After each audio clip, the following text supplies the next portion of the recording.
Ang mundo ay hindi puno ng sikat ng araw at mga bahaghari, ngunit kahit sa mga panahong puno ng hamon, ang kabutihan ay patuloy na naroon sa paligid natin at ngayon ay mas kailangan kaysa kailanman.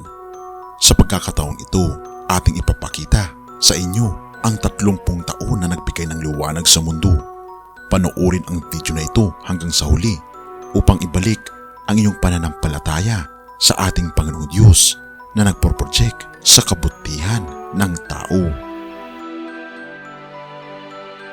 Nang pumasok ang isang buntis na babae sa tren, wala ni isa sa mga matatanda ang nagbigay sa kanya ng kanilang upuan. Ngunit sa wakas, sa gulat ng lahat, isang mabait na batang lalaki ang tumayo at inalok ang kanyang upuan sa babaeng buntis. Atin itong tignan, mga kaibigan.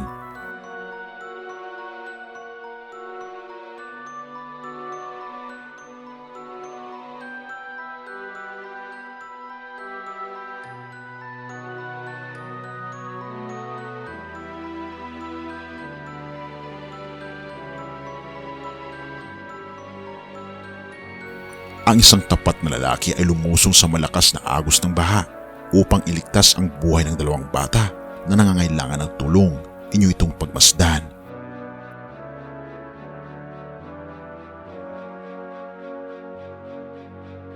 Ang isang matalinong batang babae na may mabuting puso ay tinakpan ang tenga ng aso noong pumutok ang mga paputok sa malayo.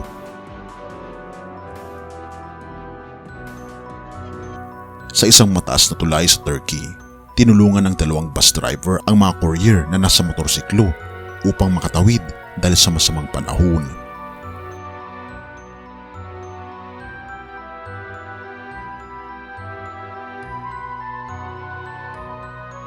Isang tatay ang nagmamahal sa kanyang anak na walang pag-iimbot. Ipinakita ito ng anak nang biglang isama niya sa kanilang paglalakad sa altar ang kanyang stepfather.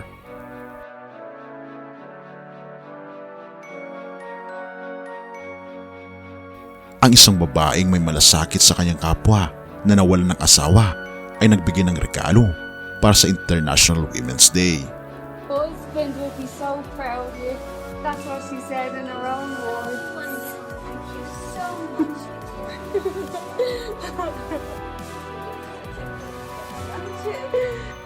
Isang namamahayag ng bulong sa tren, walang kaalam-alam na ang kanyang anak ay papalapit na sa rilis ng tren. Bigla itong nadulas at bumagsak sa riles, ngunit agad itong sinamantala ng isang lalaki na tumakbo upang tulungan at nailigtas ang bata sa huling sandali.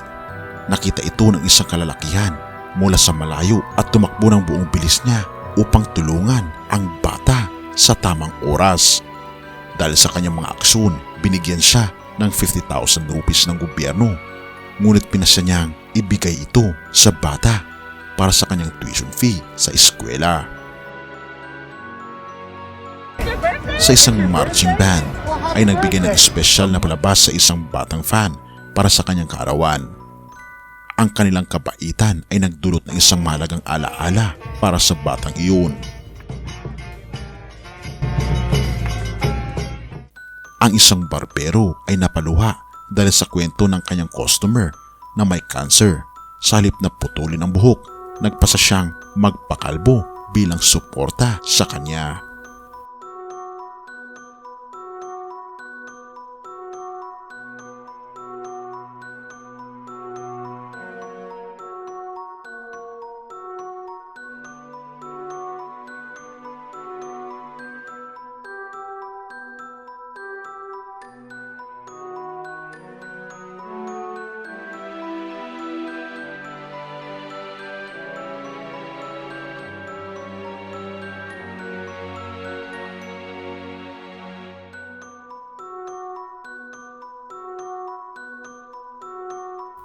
Ang mga divers ay agad na pumunta sa whale shark at sinimulan itong putulin ang mga bagay na nakabalot dito. Iniligtas ang buhay ng kawawang hayop.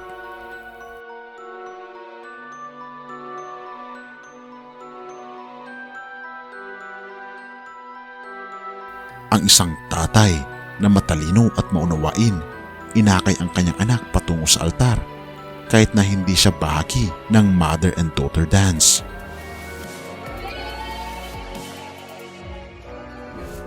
Isang kabarangay sa Denmark ang naghain ng masaya at magandang paraan upang ikalat ang kasiyahan. Bawat tao ay makakapasok lamang sa tindahan kung may ngiti sa kanilang mga mukha.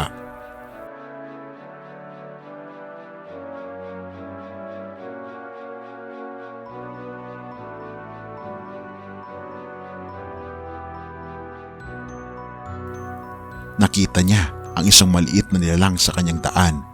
Naisip niyang hindi alam kung anong uri ito ng hayop. Ngunit hindi iyon naging dahilan para hindi niya ito iligtas. Matapos ang ilang panahon, napagtanto niyang isang batang squirrel ito na malamang na nahulog mula sa kanyang pugad.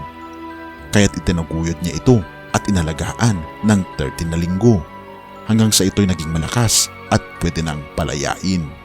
Ngunit naging malapit sila sa isa't isa kaya't itinayo niya ang isang munting bahay para sa squirrel sa kanyang hardin. Ang batang lalaki ay may espesyal na galang sa kanyang ama. Sa kabila ng mga pagkukulang, itinuturing niyang tunay na ama ang kanyang tatay. Because you do a lot for me and I never give anything in return.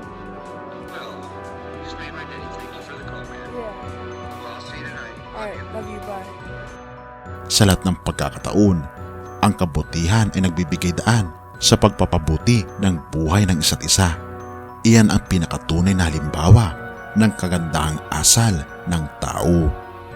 Oo mga kaibigan, marami pa rin sa atin ang naniniwala na ang paggawa ng mabuti sa ating kapwa ay nagpapairal ito na totoong may Diyos.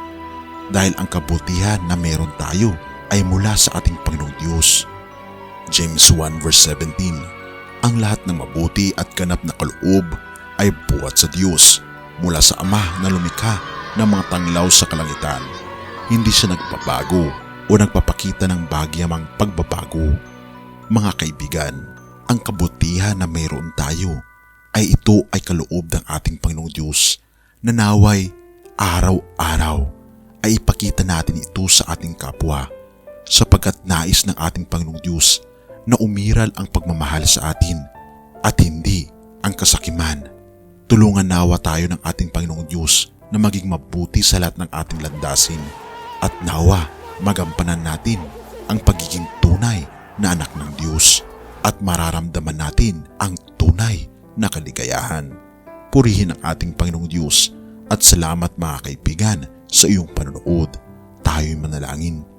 Ama naming banal, makapangyarihan naming Diyos, kami po'y lubos na nagpapasalamat Panginoon dahil kayo po ang unang nagpakita sa amin ng kabutihan sa pamagitan ng inyong pong pagmamahal na inyo pong ibinigay ang inyong pong bugtong na anak upang kami po ay tubusin sa aming mga pagkakasala at bilang ganti sa inyong pong kabutihan, nais po namin ipamahagi ito sa aming kapwa. Tulungan kami Panginoon na mahayag ang kabutihan ng aming Panginoong Jesucristo sa bawat isa at umiral ang tunay na pagmamahalan na buhat sa aming Panginoong Diyos at madama ang langit sa piling ng bawat isa dahil umiiral ang pagmamahal ng aming Panginoong Diyos. Purihin ka o aming Panginoong Diyos at patawarin po kami sa lahat ng aming pagkukulang at pagkakasala pagkat ito ay aming samot hiling sa matamis na pangalan ng aming Panginoong Hesus. Amen.